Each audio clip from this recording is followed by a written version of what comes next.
NBA champs. Come on!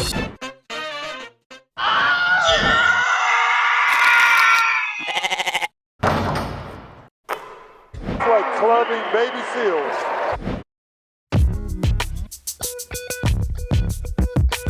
As basketball fans, we like to think that given the opportunity, we could run an NBA franchise just as well, if not significantly better, than actual teams are managed. In reality, the closest the vast majority of us will ever get is through games like 2K. Still, while most of us have no idea how to run an actual NBA franchise, there's some pretty obvious things of what not to do, as illustrated by real-life franchises and their baffling decisions over the years. Grab him by the pussy. Each and every team, at some point in their history, has made epic mistakes, with long-reaching consequences, and that's what this series is about. I'll be covering the mistakes of each current NBA team, along with those of former clubs, and maybe even some international franchises. Are you healed? Here's how not to run a basketball franchise, as illustrated by the Virginia Squires.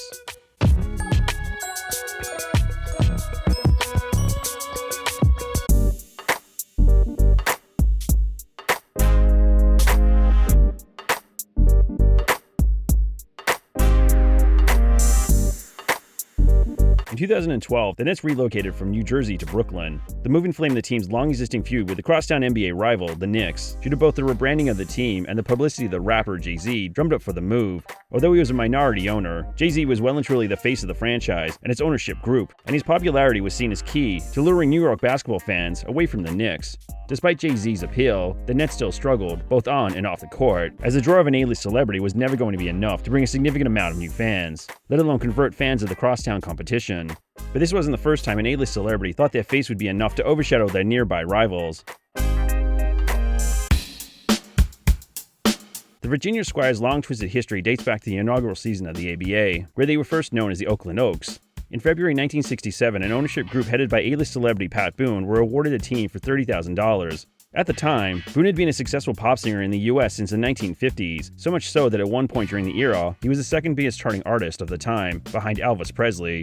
Ultimately, the team known as the Oaks only existed for 2 seasons, and is probably best remembered for the bitter dispute they had with the Cross-Bay NBA rivals, the San Francisco Warriors. At the time, Oakland were the only ABA team located in the same market as an NBA team. Unlike the Oaks, the Warriors had a long-established history that dated back to the 1940s. The team was first located in Philadelphia, where they were founded in 1946 as a charter member of the Basketball Association of America, for which they won the league's first-ever championship for the 46-47 season, a title which is now recognized as the NBA's first-ever championship, after the BAA merged with the National Basketball League to form the NBA in 1949.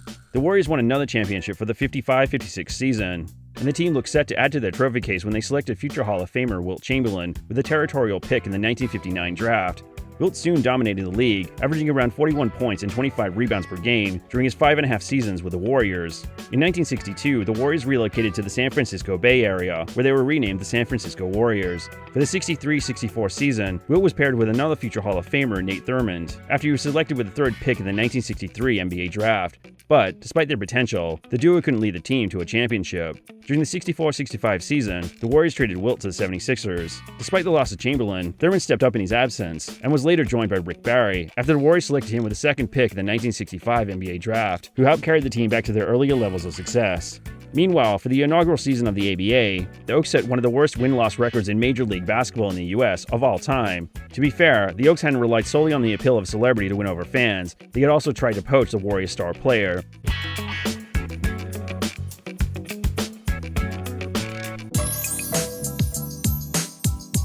After the 66-67 season, the team had signed Barry for a 6-figure salary, which the Warriors wouldn't match. In response, the Warriors went to court and prevented Barry from playing for the Oaks for the team's first ABA season, due to a reserve clause in his contract, which meant his rights were retained by the Warriors, even though his contract with the team had expired. So, rather than play for the Oaks, Barry served as a radio announcer for the team instead. Finally, Barry suited up for the Oaks for the following 68-69 season. Despite being plagued by injury throughout the year, Barry averaged around 34 points per game and led the league in free throws, as the Oaks had a historic turnaround from last place to first in one season, on their way to a 4-1 victory over the Indiana Pacers in the 1969 ABA Finals. However, despite the team's success on the court, they were struggling financially due mostly to the team's failure to draw crowds, averaging around only 3,000 fans per home game, as local basketball fans chose the Warriors over the Oaks. Consequently, the Bank of America threatened to foreclose on the $1.2 million loan they had made to the team, So, in August 1969, instead of remaining in Oakland for another season, to see if the championship would draw fans, in conjunction with Boone and Barry's star status, Boone sold the team to a group of investors, led by Earl Foreman, who moved the franchise to Washington, D.C. for the 69-70 season, where they were renamed the Caps. On paper, the move appeared as though it would just be a bump in the road on their way to further success, as they still had a strong roster, consisting of star players Warren Jabali, Larry Brown, and Rick Barry. But it was now that the team would again have on-court troubles, due to their young star player, who they'd been hoping to build around.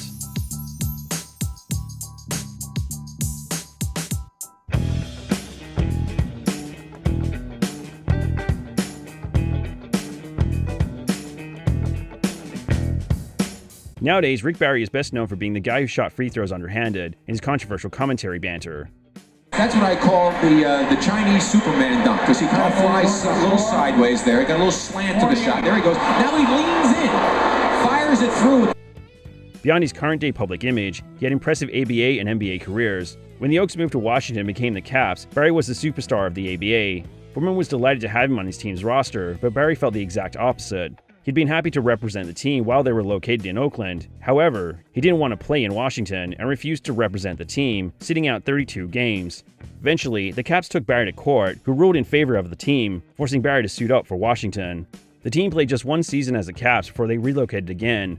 Early in 1970, the ABA and NBA began talks of a merger. Ultimately, the union wouldn't be completed until 1976, but the move came very close to happening. Because Baltimore Bullets owner Abe Pullen wanted to relocate his team to Washington, Foreman was pressured to relocate his team to avoid another crosstown rivalry. So, after one season in Washington, the team moved to Virginia for the 70-71 season and became the Virginia Squires. Barry was still unhappy with the team's location and was determined to leave.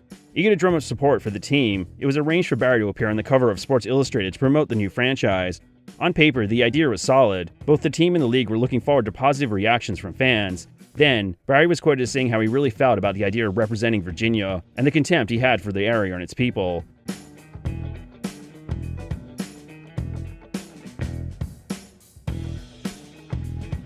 Understandably, Barry got an incredibly negative reaction for his comments, as he had intended. After the team relocated, first to Washington, then to Virginia, Barry decided that he wanted to return to the NBA, either to his old team, the Warriors, or the Knicks. After Barry had offered to buy out his contract and Foreman had refused because he wanted to keep someone of Barry's celebrity in the ABA, Barry felt that forcing a trade with his comments was his last option. Eventually, in September 1970, Barry was traded to the New York Nets for draft picks and $200,000. Ironically, the photo shoot for Sports Illustrated was one of the few times Barry actually officially suited up for the Squires. Ultimately, after 4 seasons in the ABA, Barry rejoined the Warriors in 1972, who had now been rebranded as Golden State. The team soon returned to their previous status as title contenders, before getting their first championship as Golden State in 1975, for which Barry was named the Finals MVP, solidifying his Hall of Fame legacy as a talent who could make or break a team, depending on if he was happy with his situation. Ironically, despite using his children as an excuse for not wanting to live in Virginia, another side of Barry's public image is that of a deadbeat dad to his 4 children from his first marriage.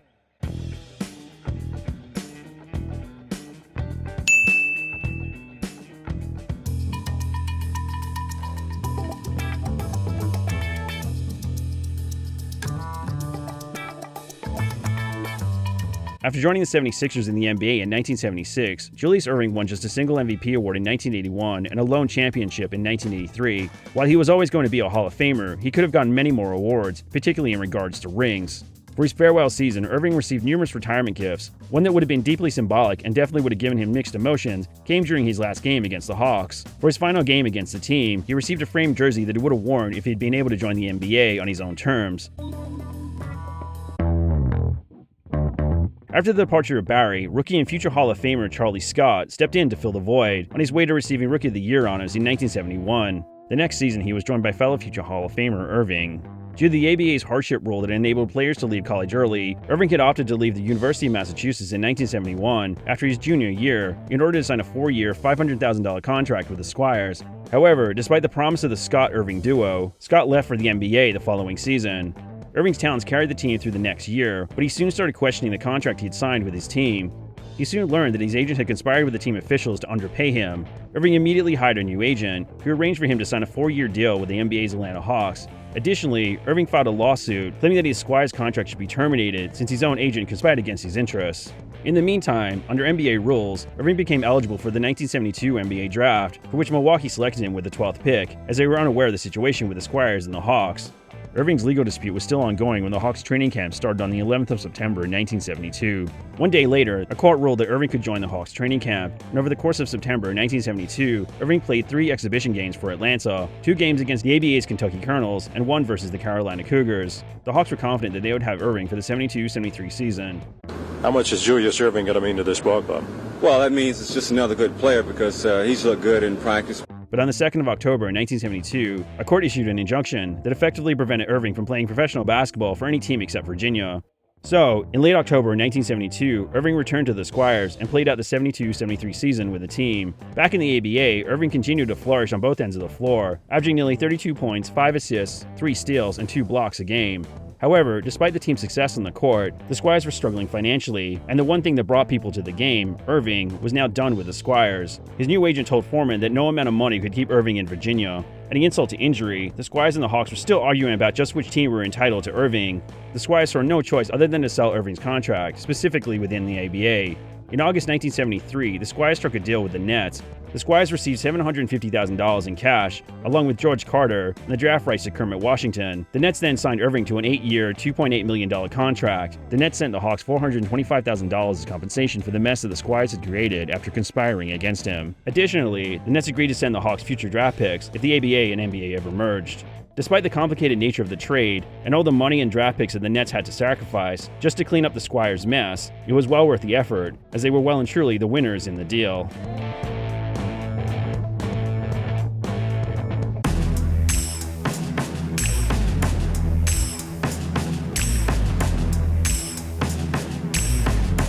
Ultimately, during his time with the Nets between 1973 and 1976, Erving would go down in history as one of the all-time greats of the league, winning 3 season MVP awards and 2 championships.